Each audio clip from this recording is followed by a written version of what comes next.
Good morning. The light's pretty bright. Anyway, this panel is going to be discussing port and maritime operations and security. And the one thing we've noted in preparing for this, a lot of the discussion centered on cybersecurity. So that is definitely a key topic, not just for the maritime industry, but for other industries as well. So with this panel, we have Jorge Duran, and Frank Whipple, and Tony Rogers. So they're going to provide a discussion on a variety of operations and security challenges and solutions, and what their view is based on what they do in their companies and their organizations. I don't have any slides. What I've learned and what people have told me is when you have slides, you end up not talking about the slides. So rather than confuse people, I try to keep away from the slides. So in this, when you start looking at maritime operations and security, it's a fairly broad topic, okay? Just like the ocean, just like the blue economy, blue technology, and we've seen a cross-section of a variety of things that are going on in this economy that all are converge into what we call blue technology and blue economy. And when I'm taking San Diego as an example, when you look at San Diego, if you look at it with the normal eye, it's a beautiful place. You have the ocean, you have people surfing, people enjoying the beach, there's ships, you have the Navy base. But as you look closer, it's extremely vibrant. We have research going on in Scripps. We have the Navy base here, so there's a defense aspect here. We have a very vibrant and growing fisheries that the Maritime Alliance has helped to revive and rejuvenate. So there are a lot of things that are going on in San Diego as a port. The 10th Avenue Marine Terminal it seems very unassuming, but it has one of the largest bulk refrigeration warehouses in California, in the region. We have they transport 3 billion bananas a year, and over 500,000 cars come through that terminal on any given calendar year. So there's a lot of things that are going on in this port, and so how do you manage and run the port that efficiently, and to keep it secure, to keep it safe? A lot of it comes down to collaboration, right? So an example that I like to give about collaboration and managing the port and different organizations working together to keep the port operations continuing, to keep it safe, to keep it secure, to make environmentally sound decisions is my tour in the Coast Guard in New York. And I retired from the Coast Guard in 2013, and the last major event that occurred while I was there was Hurricane Sandy. And Hurricane Sandy, the pictures and the videos do not do the destruction that actually occurred any justice. A good portion of lower Manhattan was flooded out. We had subways flooded, we had buildings destroyed, and that really wasn't captured on TV. It was very difficult. The iconic visual is the roller coaster basically destroyed on the beach. It's an iconic picture that people know about Hurricane Sandy. The important thing, though, the one thing that kept, I guess, a key fact here that occurred was within 72 hours of Hurricane Sandy passing through and causing that much destruction, the New York Harbor was reopened in full for commerce, and that's a key factor because we were going into the winter, and any longer, if it was closed any longer, a lot of the fuel and energy needed to warm houses over the winter, which you would start seeing a shortage of that occurring. But in order to understand how we were able to open the port up within 72 hours, is you have to go back a year. In 2011, there was a Hurricane Irene that threatened the northeast of the United States, and unfortunately, it just passed, and nothing really occurred. But the one thing that we learned in that scenario is a systematic shutdown of the port was needed in order to ensure that when we wanted to bring the port back up, we can do it quickly.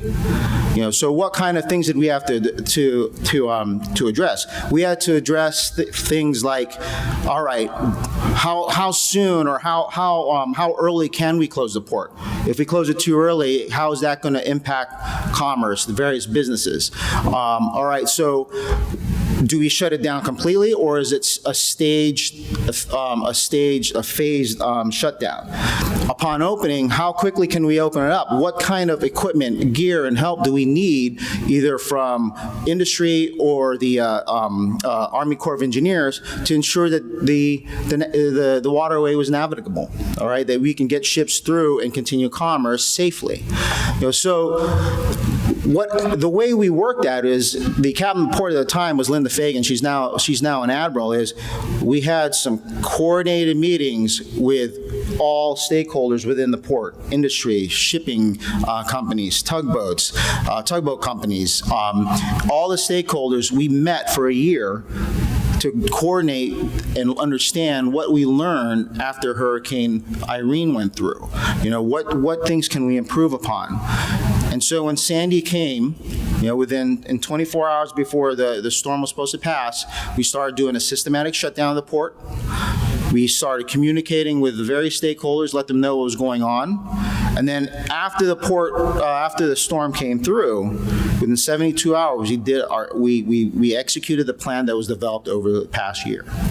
So the port is important. San Diego Port is extremely important, and efficient operations and maintaining the security of the port is very critical to a region's economy. And I think from what we're going to hear from our speakers is you're going to hear the challenges and the opportunities that they see in operating and keeping this port secure. Thank you.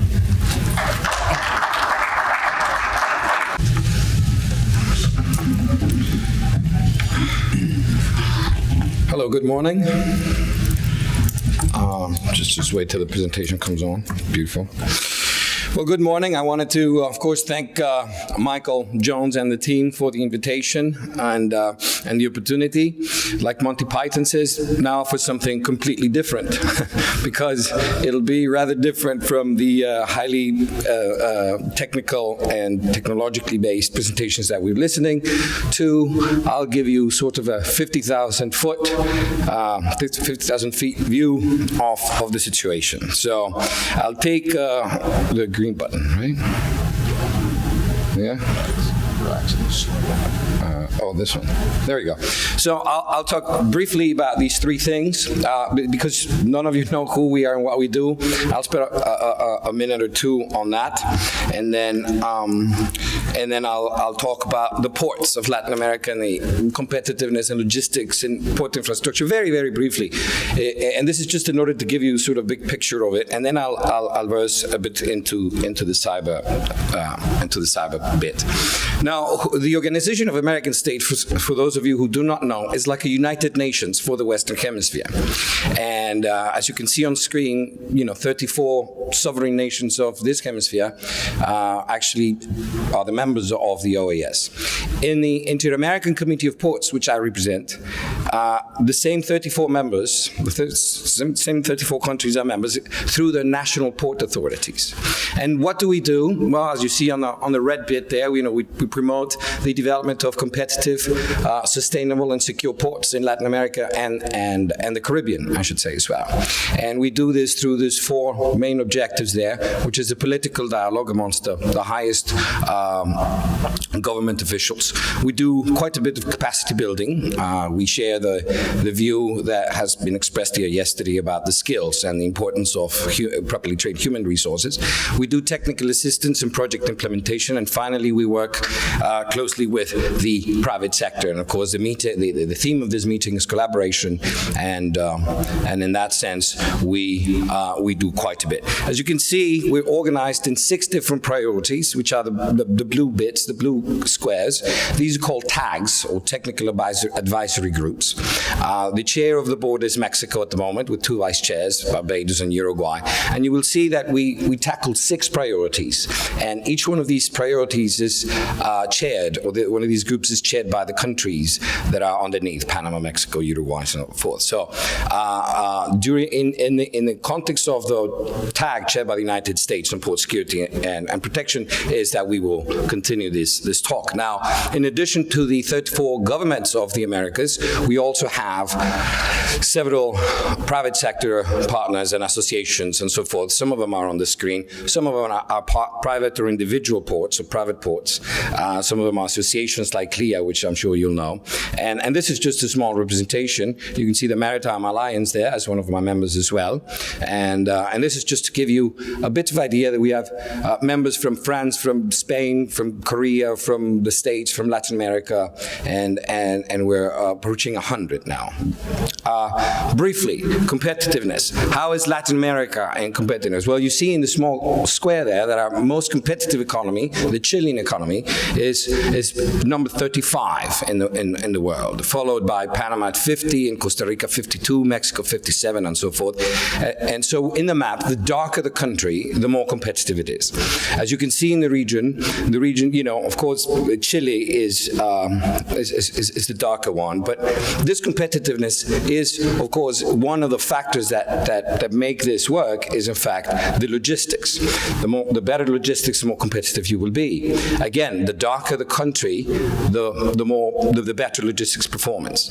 So, of course, Germany is number 1 in the LPI ranking, but then I've put Panama comes in 40th, Chile comes in after Panama, in this case, Mexico, Brazil, the usual suspects. And of course, this logistics has to be supported on the port infrastructure for trade and for movement of cargo and people. And in this case, Panama here again, the darker colors, the darker countries are the countries that have the better port infrastructure. Needless to say, we have the Orient, we have Asia, Western Europe, and of course United States and Canada. Now Mexico is a little darker. Argentina, Uruguay is actually a little better than some. And this is just the port infrastructure. Now, why am I talking about this? Because I need you to understand that once this happened, the Panama Canal was expanded. As you can see on screen, it now fits ships that are 3 times the size of the ones that could traverse the canal before. And in that sense, this is poised to be a change in paradigm, really, in global trade, because when you have those larger ships coming through, you're liable to change the patterns of the routes. So this is just quickly to tell you that the green line is expected to intensify, which is east and west coast of Latin America. Now, these are the ranking of the ports. It's important that I note that Santos, which is number 1 in Brazil with 3.6 TEUs, is really an order of magnitude underneath the most productive port, which is Shanghai, which almost 35 million TEUs a year. So it is, all perspective, with all perspective, this is the ranking of the ports. And the ports are making investments, and this is what I'm here to tell you. They are poised to take advantage of the Panama Canal, the new sort of situation. So I'll just run through these slides really quickly to get to the cyber bit. But countries are expanding and making investments. 250 million there in Bahamas. Jamaica, as you all know, is investing 600 million in the port of Kingston. Brazil, 2.5 billion in port infrastructure. Mexico, 3.3 billion in port infrastructure in both coasts. And the Southern Cone is really looking at the waterways as trade routes, and they are investing there. All right, well, that sort of gave you sort of the big picture of what the ports are doing, and now I'll verse in cyber a little bit. the more we automate the process, the less likely it is to have human error. However, the more you automate, the more you open or leave yourself vulnerable to cyber attacks. And in that sense, ports in the region have moved from a highly bureaucratic structure to a single window of a port community system, so that the PCS is a port community system, and the SW in the bit and the bottom is the single window. And you see there's the public entities, there's private entities, and all this is done through technological means. Now, the three rules of cyber are there on screen, and basically anything that's connected to the internet can be hacked, and chances are that the things have been hacked. What can be hacked in the marine domain? Well, I don't need to tell you technologists that anything and everything can be hacked, especially those things connected to the internet, and depending on the agenda of the hacker, whether it's a hacktivist, if it's a green thing fighting against pollution, or if it's some other rogue nation out there trying to do us harm. And anyway, there are several, as you might imagine, levels of catastrophe from tens of millions of dollars to hundreds of millions of dollars to who knows. And it all depends again on what is hacked, and very, very important, what is the agenda of the hacker. In any case, we must protect ourselves, and this is what we are trying to do, especially, and I put this slide up with the new IMO on this. They've been thinking about it for the last 7 years, but the more, imagine when we have automated ships, the risk, of course, increases, and now with the 3D printing, and there's a 3D printer over in the exhibitor's room, and you can see how this has an impact of altering trade. I mean, because once you can manufacture pieces locally in-house, then you will not need that piece to be shipped to you. What are we doing about it in the last 2 minutes? Well, we first off partnered with the SICTE, which is the Inter-American Committee Against Terrorism, and this is another outfit of the OAS, and we did a couple of surveys, first to assess the port and maritime capabilities, and secondly, just finished a cyber risk awareness survey. Here are the main findings, and basically, they need training. Look at the column on the left, and you'll see that they are interested in it, that they do not know enough about it. They're so interested, they're willing to support and organize seminars on that, and this is where we can come in. What we advise them to do, and of course this is something, and I neglected to mention Hudson Analytics, which you've seen in the slides, which is a partner, and this is what we tell them to do, and then engage something. You assess, mitigate, train, transfer, engage, and finally institutionalize. We'll be having an event in February in Miami in collaboration with the University of Miami and with funding from the State Department on port competitiveness and security striking the right balance. So this will be something that could be of interest to you. Please approach me if you are interested in either attending this or joining the committee. Final considerations is that the ports of Latin America and the Caribbean are making investments both in soft and hard infrastructure. They are sort of becoming players in the global arena, and this is, I believe, the idea of Michael of doing this, a port panel in the February event. Is that this is the blue technology needs to be created now, there, because this is when these countries are expanding. This is when the port authorities, this is when the individual private ports and even terminals, but especially governments, can look and can be exposed at the benefits and the future, the potential benefits of the blue economy, creating blue jobs, aquaculture, technology, and everything that's been discussed here. And so, as such, we'll bring them in February for them to be exposed to this. And well, thank you for your time. I hope that I wasn't long, profuse, and diffuse, and that I was short, concise, and precise. But you'll tell me later. Thank you. Cheers. Thank you. I'm sorry, Jorge. I thought for some reason I'd already introduced you, but let me do a quick read of it. His bio is very, very, very interesting. Thank you for sharing the importance of the marine transportation system in Latin America and the importance of developing it. But Jorge joined OAS in 2003, but before that, he worked in the Latin Institute of Educational Communications, the Presidency of Mexico, and the Mexican mission before the United Nations. And again, he is the Chief Secretary of the Inter-American Committee of Ports for the OAS. So thank you very much for joining us. Next up, I'd like to introduce Tony Rogers. Tony Rogers is the president of Orca Marine, along with your partner. Maritime, I'm sorry. And Tony Rogers, along with his partner Kurt Nelson, established Orca Maritime in 2006 after both retiring for the United States Navy as explosive ordnance disposal professionals. Orca Maritime's offering of underwater GIS products collected with unmanned systems support port security, infrastructure protection, environmental monitoring, explosive remnants of war remediation, and other underwater mapping applications. So thank you.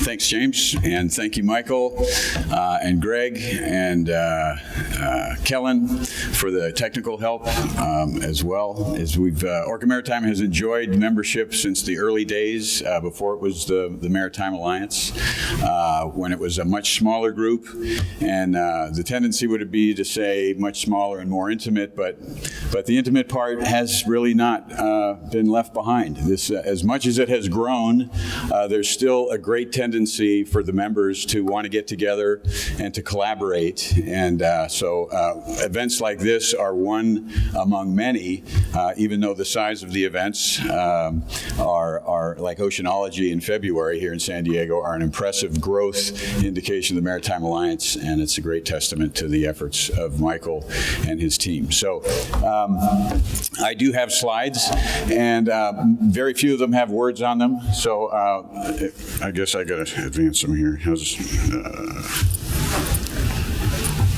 The big one on top. big one? This one. Thank you. Thank you, Jorge.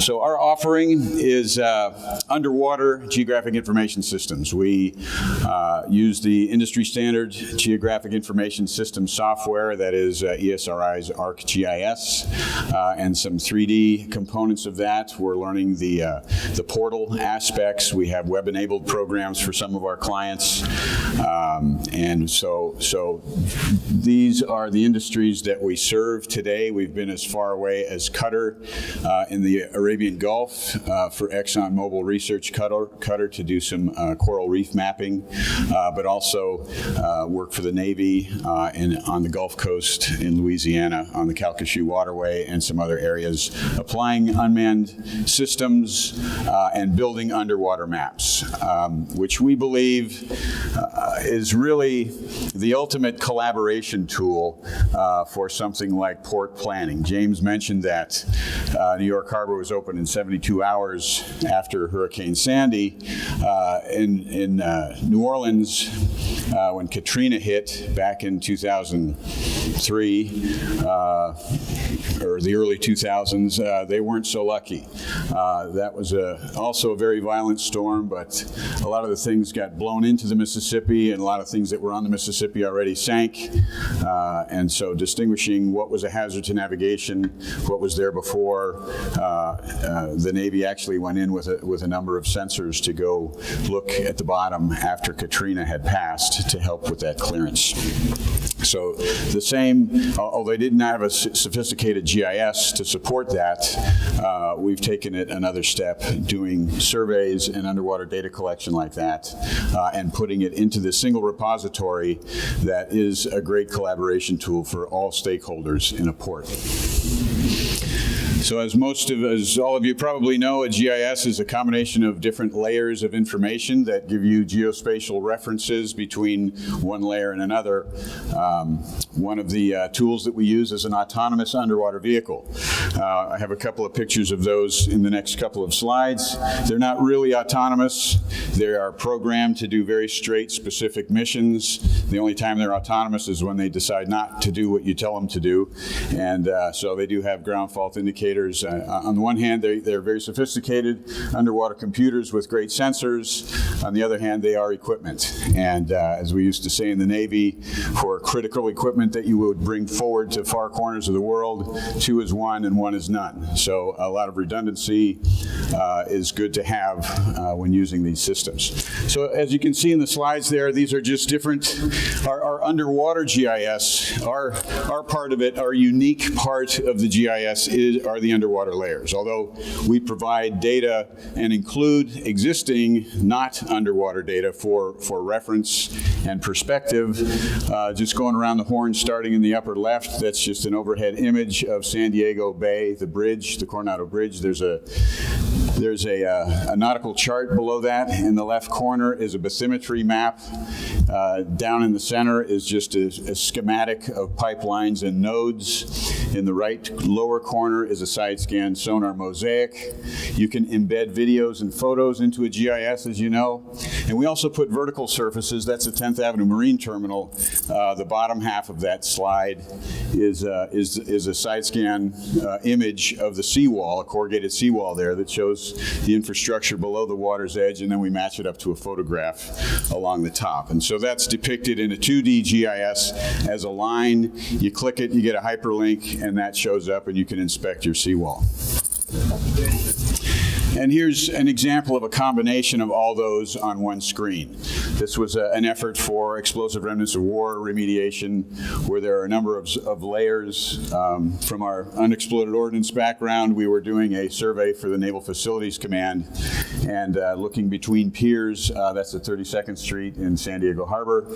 And so we're looking at, the blown up image is a zoomed in side scan sonar image of a potential unexploded piece of ordnance, or just a dumped round from historical days. The big brown box is the sonar side scan sonar mosaic. The red box was the assigned area, and the blue stripes, if you can see them, were the tracks of the unit with the sensor. The green marks are each has in the back or in the database of the GIS a snippet like the one that's blown up. So it's a geospatial record of everything that was detected on that survey. This is another side scan similar to the one in the generic GIS slide. So what you see is an overhead image of San Diego Bay, autonomous underwater vehicles up in the right frame, and it's on the surface there in the that's what it looks like. It sits on the surface, gets a GIS fix, and when it knows where it is, gets bottom lock, goes to the bottom and paints a map like you see there in the brown. We're going to zoom into this little box right there, and then we're going to zoom in again to those are the bridge stanchions as seen from the side of the Coronado Bridge. And so if we zoom into the upper one, there's some value in the side scan sonar image because just the shadow that's created from that angle indicates that there's some scouring, which can be of concern depending on the level of scouring. But it's a way to inspect the base, the foundation of each of these stanchions without sending divers down there with measuring tools in limited visibility. Here's another example of some vertical surfaces. Again, on the left is a sample from bottom to surface of one of the stanchions of the Coronado Bridge. Lots of oyster growth on there, so you can assess the amount of calcareous growth, et cetera, on the piles. But also there's a structural issue that's going on the right side of that slide, where there was a big piece of the skirting about as big as one of these tables that was just hanging by the rebar that we saw in that middle screen, and then a couple of months later we went by and it had fallen to the bottom. We also use remotely operated vehicles to, the AUVs and side scan are used to do wide area surveys. You analyze the data, find points of interest, and then go after those points of interest and take a video or pick it up or whatever it might be with an underwater robot, which is tethered as the two are indicated on the screen there. We have two different sizes. Those are Seabotics ROVs, another original member of the Maritime Alliance, a San Diego company with whom we've done a number of jobs. Here's some samples of ROV attained footage. On the left side, that's a practice mine. We do some support for the Navy and manage their practice minefields and take videos of each of the targets that are out in the fields. We also go out and recover their AUVs when they get caught up in lines. So that's a view from our windshield going and freeing that up from a fouling. I mentioned the 3D version of ArcGIS. This is a compilation of data. It's just a movie. When you're in ArcScene, or I should say 3D analyst, you're able to put together three-dimensional data, such as this is a seawater basin, and so the different colored layer there is actually sand that has been ingested in their seawater basin and was threatening their pumps. We're now going into the pipeline. These are shapes that were drawn in 3D Analyst based on the engineering drawings that we were given, and there's an embedded video of one of the intakes. And so this 3D repository allows you, this is just a movie, but when you're in the program itself, as the client, as the owner of the facility, you can go to whatever movie on whatever date, look at trends. The reason for those movies was that sand was starting to raise around those intakes, and so they were trying to determine the pace. ArcGIS enables us to do volume calculations. This is the original substrate bottom, and the one that just overlaid there was the post-construction bottom. So many, many thousands of meters of sand accumulated. That's a side scan overlay that gives you a little bit better fidelity of what you're looking at. That was leftover debris from a berm that was built while they were constructing the intakes. So that's in about 30 feet of water. The water surface is not depicted there. The purple lines are the as-built surface drawing for the basic facility. And so everything else is inserted as one type of file or another, but all compatible with the ArcGIS 3D Analyst, originally ArcScene. This is a little bit dated, but it enables us to compile everything into one repository. And so that's essentially our, that's my brief. I do want to reemphasize that GIS is really the ultimate collaboration tool for security, for environmental monitoring, for maintenance, enables all the stakeholders in the port. So it's a great opportunity for everybody to get together and bring their maps and put it into one. Thank you very much.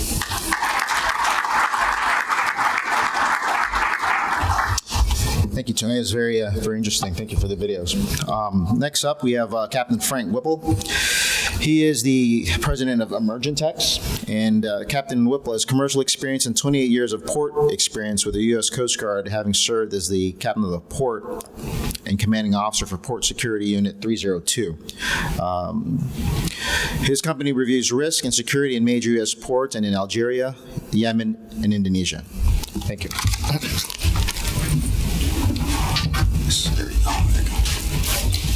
Thank you, James. Thank you, everyone, for having me here. Again, just a real quick view, because I think it's important for those that don't know me, my little bit of background and where my experience that I'm going to talk to you about comes from. As you said, captain of the port in Honolulu, alternate captain of the port in Galveston, Texas, one of our busiest waterways in the United States, where we have 5 different waterways converging to one point. Quite the exciting thing for the ships. Most of you know that. 40 years approximately in our industry. I spent 2 years in Algeria doing port security work for the Algerian government in all of their ports involving LNG terminals, oil terminals, container terminals. I did the port security assessments in Yemen after the USS Cole and the tanker explosion out there. So we've been doing this a long time. We do it domestically in the U.S. Most recently, we were in North Africa doing some waterway work with Morocco in some of their ports for vessel traffic and vessel security. When you talk about collaboration, I would say our port and maritime operations has to be one of the largest pools of collaboration ever. The diversity of companies, nationalities, transportation modes, it just never ends. When you're looking at it, I've tried to break it down a little bit so that everyone here, even though you're not in the port or the maritime industry, may see a little bit more of the complexities. I like to break it down a little bit here. You see my three main areas up there: governments and government organizations, port organizations. Ports, even while they are pseudo-government in many cases, sometimes they are private as we go around the world.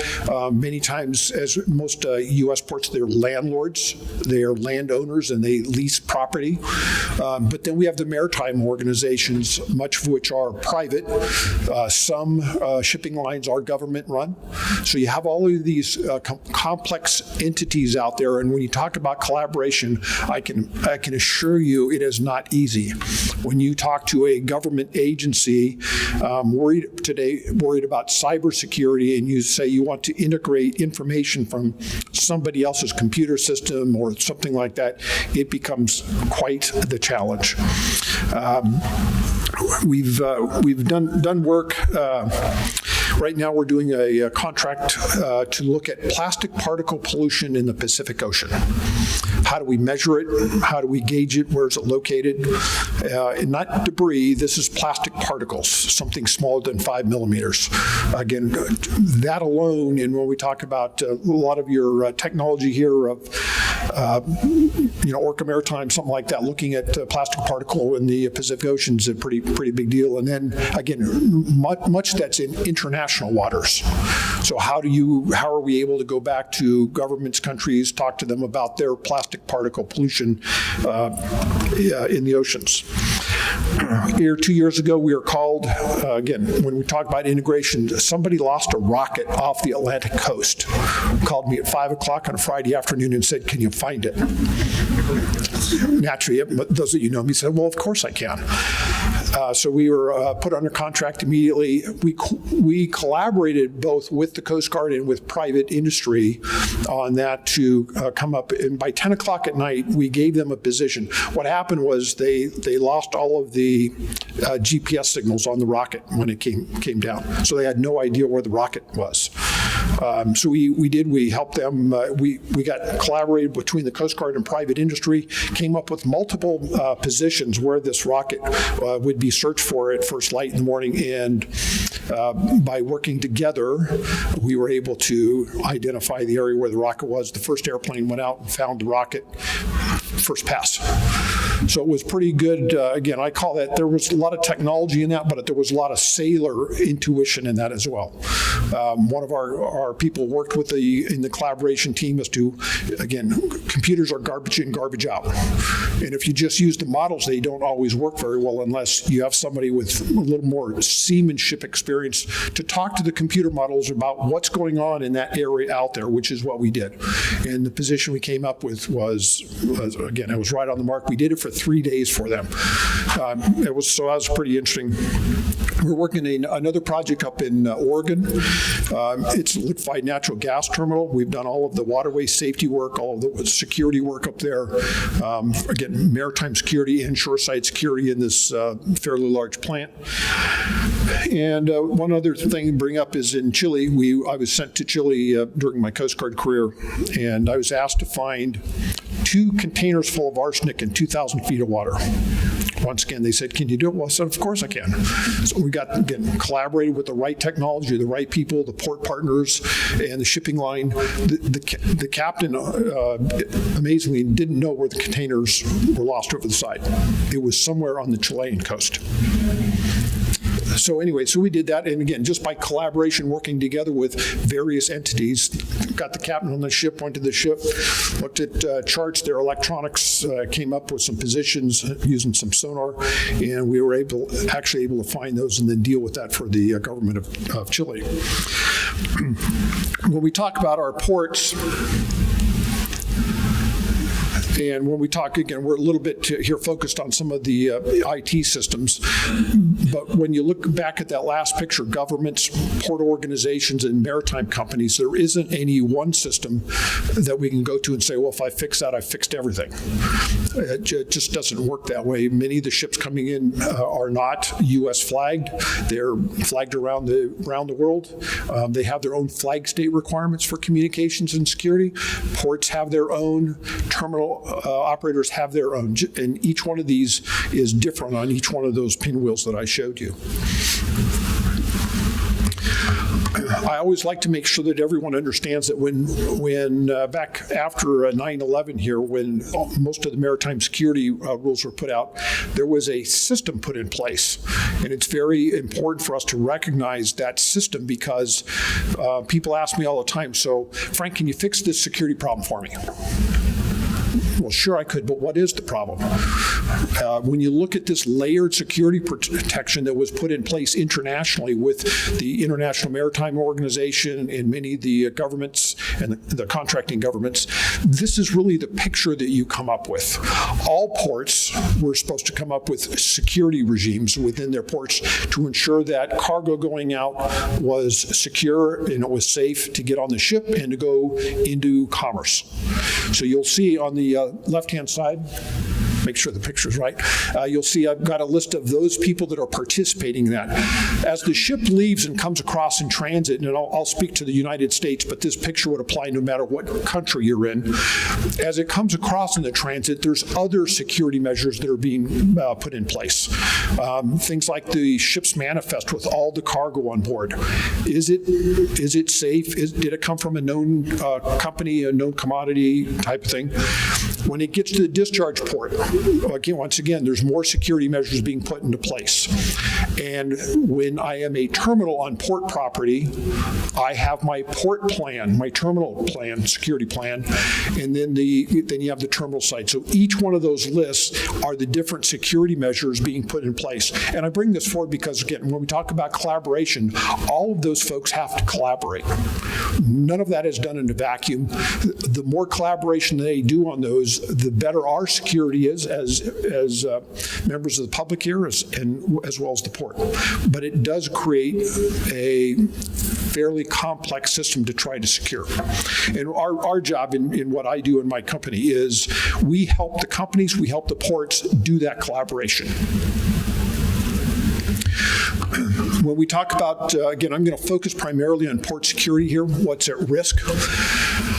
I won't read the slides, but there's a number of different issues that are at risk. And when we talk about security, what are we trying to do? That really requires, even for basic questions that someone may ask me, is, can you help me protect this?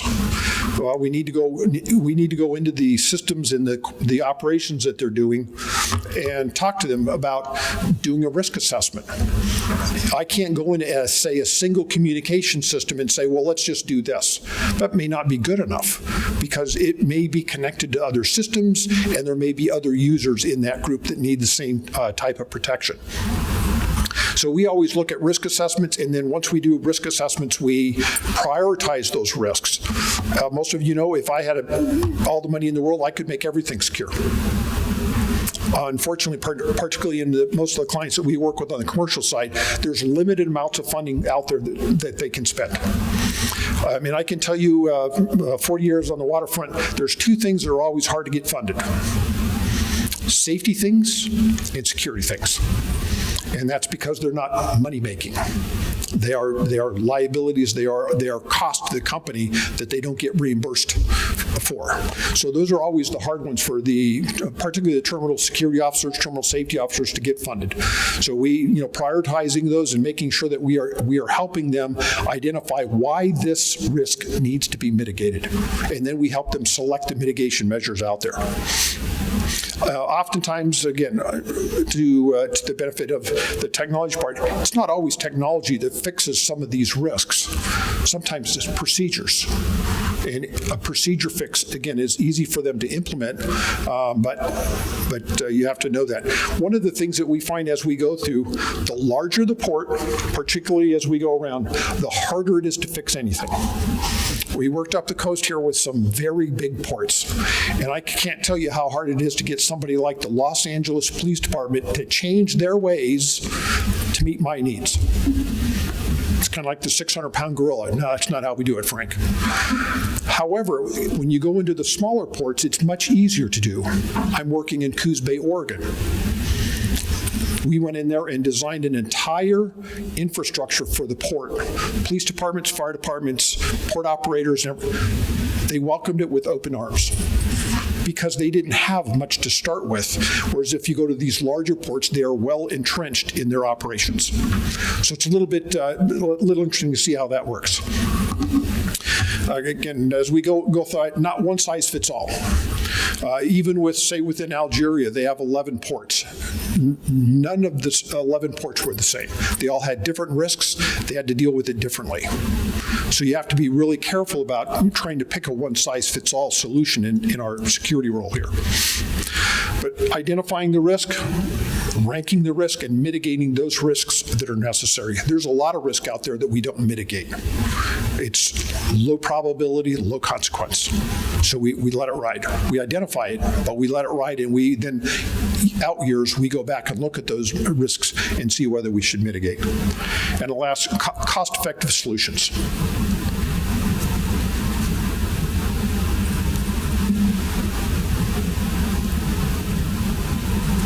I don't know. And in closing, again, you see, we've been around a lot of parts of the world, high-risk ports. Yemen was probably one of the most high-risk places I've had to spend time doing their ports. And when we go in and do these security risk assessments, a lot of people don't like what we do.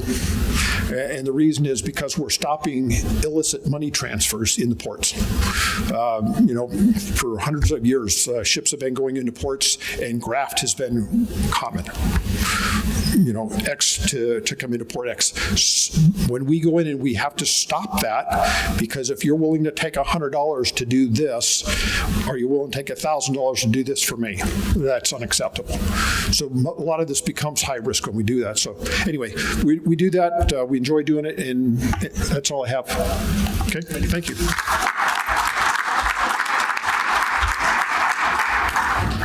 Thank you, Frank. I just got to echo what you say about security, whether it's cybersecurity or physical security of any sort. It's a layered defense or a layered, it's a layered process in protecting whatever asset that is. And it also is not just a thing, it's actually a mindset as well. So with that, we'll open it up to any questions, comments to the audience. I do have, Jorge, a question for you regarding cybersecurity and how you foresee cybersecurity being managed in the ports in your area of concern. Sure. Thank you very much for the question, James. Well, like I said, cybersecurity is as we all know, a sort of a cross-cutting issue that transcends the IT section of your firm or company. And the ports are little by little becoming aware of this. So, for instance, the Mexican government in this massive $3.2 billion investment, they're already considering cyber as one of the sort of line items and one of the components, because one of the things that we have been doing over the last year is raise awareness awareness and tell them, look, it's not the same thing to throw a patch as to consider this from the very beginning. So they are nascent in that way. And I'd like to take the opportunity to tell you that in addition to that, they're also beginning to become aware of the blue economy and the importance of having the ocean as a source of economic input. And in that sense, I believe that it is very, very important that, and this is perhaps why we're here, that you take the opportunity to actually find out a little bit, because I believe that you all have a market down there, that not all, but some of your technologies have readily applications to the port authorities, to the terminals, and so forth. In fact, briefly, in the booth of the Maritime Alliance, if you're interested, we have some brochures on the committee that will tell you who we are and how to join and the benefits and so forth. Thank you, James. Thank you, Jorge.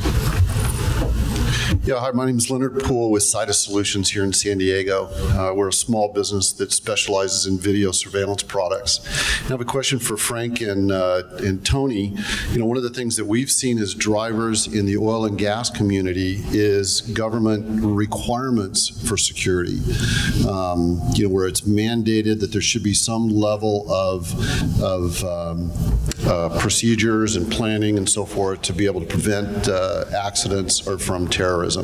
Are you guys seeing any additional work in this area through the efforts that you're going through?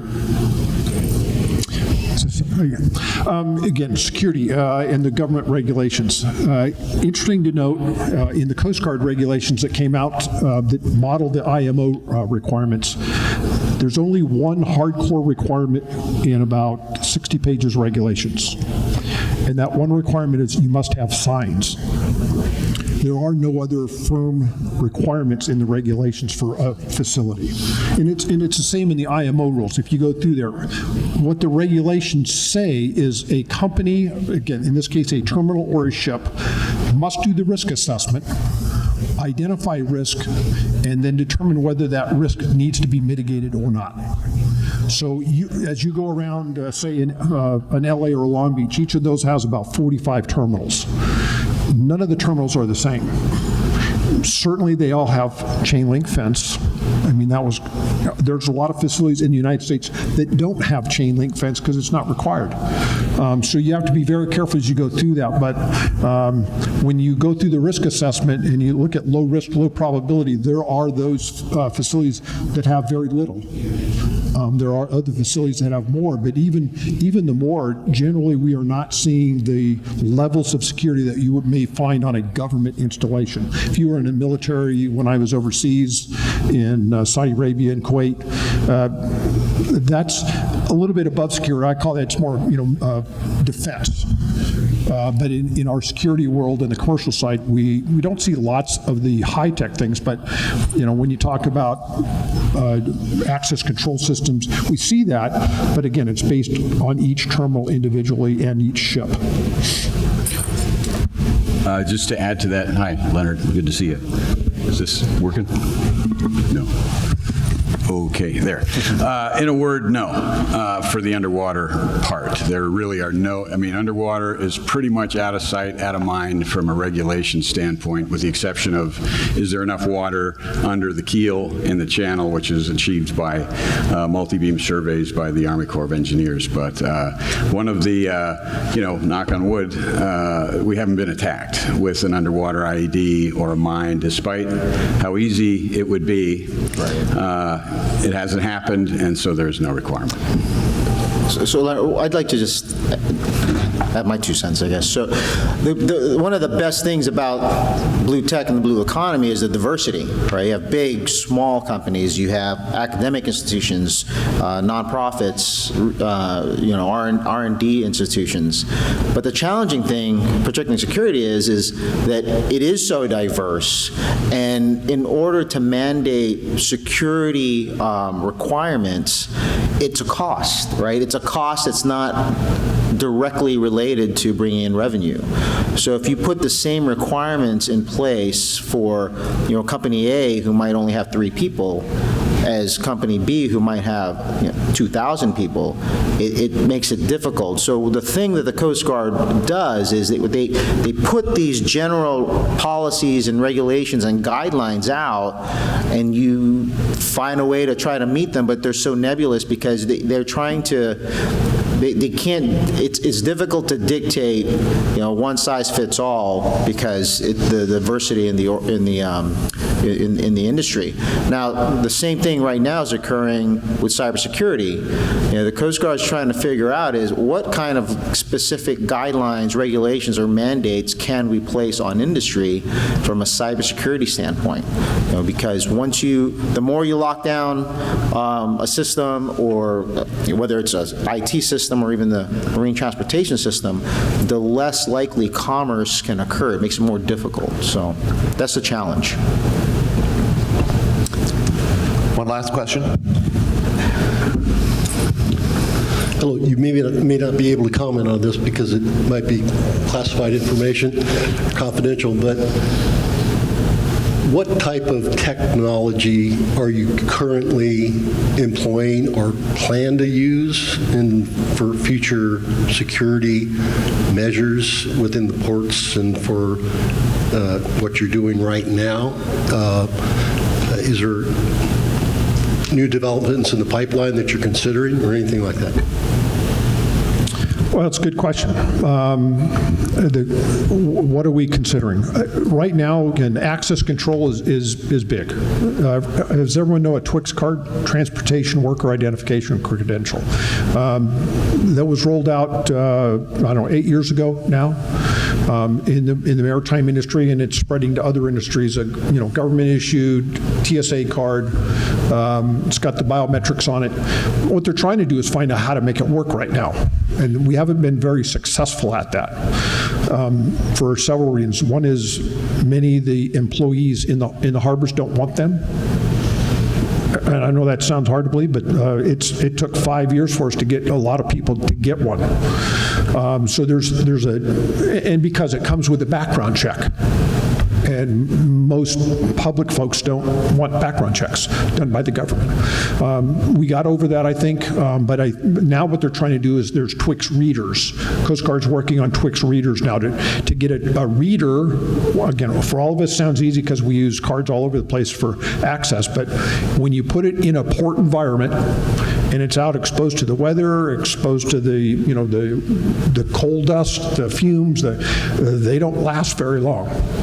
So they've been working hard to try to come up with that, but that's a pretty big one that's coming down the road that'll be here for a while.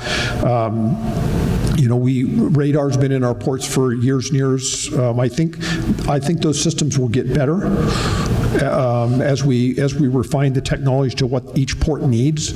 Some ports need surface radar. Some ports need security radar systems looking for small things in the harbor. Some ports are doing sonar, very few. Some terminals have looked at radar themselves for particularly, say, oil terminals and things like that. I don't see anything bigger than that coming down the road. From an underwater perspective, there are a few cases of establishing, I mentioned how easy it would be to put a mine in one of our harbors, and some of our channels are pretty narrow, and it would shut things down for a long time. If an explosion were to occur in the harbor, the question is, what else is out there? Is another one going to happen? And so the hunt begins, and the harbor, as all commercial harbors are, filled with debris on the bottom. Now, the pictures you saw that I showed were main channel under the bridge. When you're coming in as a big ship, you got a lot of eyes on you. So you're not, the tendency is not to throw your 55-gallon drums over the side right there. However, at all of the berths, at all of the locations where there is traffic, there's a lot of stuff that's completely benign, but it's been there for decades. But it looks like a mine. Or in this day and age, it could be some sort of improvised device, and I'm not sure what that is, but I got to check it out. So everything's closed until we check out out all of that junk. So it would be helpful to put a database together of what's down there. Or even better, not that there's funding for this, but maybe there's a philanthropic effort to pick all that stuff up and just bring it outside and make an artificial reef, which is a green thing to do, and then it makes the harbor nice and clean at all the berths, and anything that's put down there will stick out like a sore thumb when you hunt, and you can open things up much more quickly. That's not a requirement.